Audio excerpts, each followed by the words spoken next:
сэдвийг сонгосон бэ? Би яагаад та бүхний өмнө энэ асуудлыг ярих болсон бэ?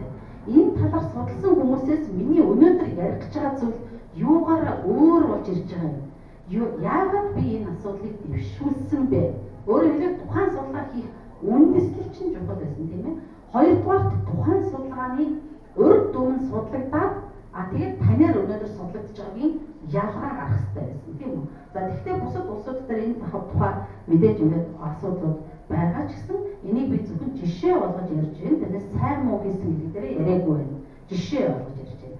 За ингээд ирэхээр манай багш нар маань энэ талын судалгааны одоо энэ их үндсээ тавиад түүгээр зогсохгүй миний энэ судалгаа өөрөө цаашаа хэрхэн задарч болох вэ? Их отогш ярьж байна.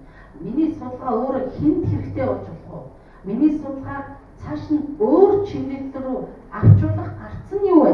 Гэх мэтлэгээр ингээд аль хэдийн бас нэг тийм таамаглалын түвшиндөө гипотез буюу таамаглалын түвшиндөө тэр асуудлаа хэрхэн шийдэж байх.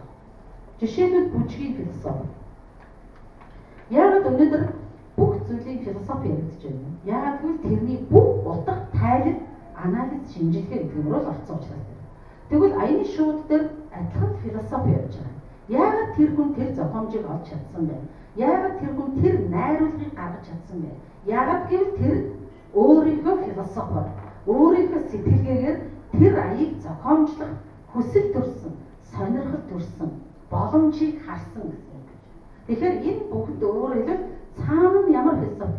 Эргономик бол тэрнгүү тэр асуудал нь өөрөө байгаад идэг мөртлөө багш шалгамцгаас нь гарч ирнэ гэж.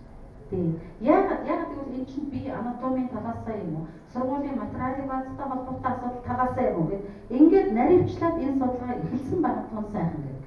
Эхэлсэн байгаа юм чинь энийг бас найруулж. Бүжгийн философиг яагаад эхэлсэн байгаа юм чинь түүнийг цаашаа болохгүй гэж.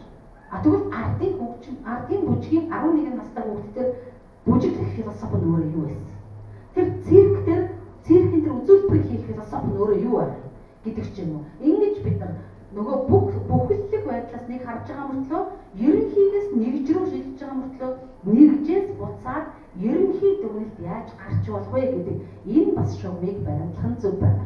За ийм маягаар бид бол ингэж суралцах, нэг нэгнийгээ сонсох, нэг нэгний бүтээлийг үнэлэн дүгнэх, цаашлуулт нэгнээсээ санаа авах гэд бидэнд бол энэ хурлын ач холбогдол маш их байлаа. Тэгээд бид бол энэ хурал итгэл тавьж, хурлаа хэлэлцүүлж, итгэлээ хэлэлцүүлж, хуралдаа идэвхтэй оролцсон бүх нийт итгэгч нар хурлыг төвчээртэй сонсож бас энэ цаг мөчийг хүртэл бидэнтэй хамт байж чадсан бүх хүмүүстээ талархаж байна. Баярлалаа та бүхэнд. Тэгээд та бүхний судалгааны ажилд, цаашдын судалгааны ажилд амжилт хүсье.